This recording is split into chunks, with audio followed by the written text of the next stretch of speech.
Alright, take two on this video. There's so much I want to say on it that I just kind of clobbled everything together. So I'll try to put this in a straightforward fashion as best as I can. Mr. DJ talking about Tiffany. Woo, remember Tiffany back in the day? 16 or 17 years old, I think at the time.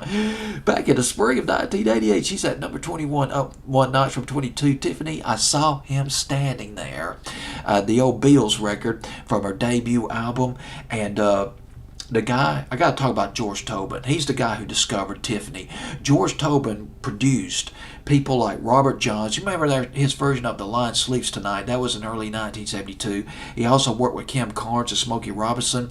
He had a recording studio. It was a rather imposing, large structure.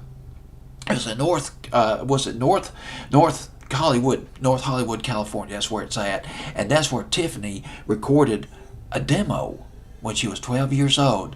George Tobin heard her, and he thought that she could be a star. She had star potential. And he and another guy, his name was John Doherty, and I might have mispronounced his last name, they cut 50 songs with Tiffany at that studio.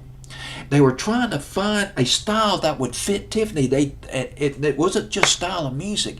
It was tempo of her voice, anything that would suit her, just trying to flesh out her talent. Well, they came up with basically, at the end of the day, they refined it. They got an album. They had an album which was a combination of standards, older songs, and original material. Now, it was time to shop the album. It was time to shop Tiffany and promote Tiffany. That will be a job in itself. They went to about 13, I think it was 13 record companies that George Tobin went to promote Tiffany, including a visit to Clive Davis. And the place was the Beverly Hills Hotel where Tiffany would audition for Clive Davis. We are talking major record mogul. Clive Davis, the guy who ran Arista Records. He ran Columbia until he was fired from Columbia in 1973-74, and then he founded Arista Records. The guy discovered Air Supply. He signed Whitney Houston in 1981. He also signed Taylor Dayne. Later on, he'd sign Alicia Keys. You know, this guy had an eye for talent. Tiffany did 3 songs for Clive Davis, as she sang for Clive Davis, The Audition. All of them from her debut album, including her version of I Think We're Alone Now and Could Have Been. And Clive Davis smiled and said, thanks, but no thanks. Eventually, they got her on, George Tobin got her on a deal with MCA Records, and I Think We're Alone Now. Gosh, dog it.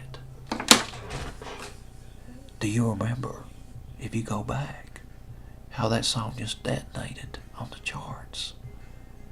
It was all over the FM airways, plastered all over the FM wavelength. We're talking September of 1987. Do you remember? Are you old enough to remember that? A teenager, a young adult? And then she came out with Could Have Been. That was a huge hit. Both of those songs, I Think We're Alone Now and Could Have Been, went to number 1. Fall into the winter of 81, and then I Saw Him Standing There came out after that. That went to number 7 on Billboard's Hot 100. Thus, at number 21, it is Tiffany, the lovely Tiffany. I Saw Him Standing There at number 21, up from 22, Fancy Playlist of April the 9th, 1988.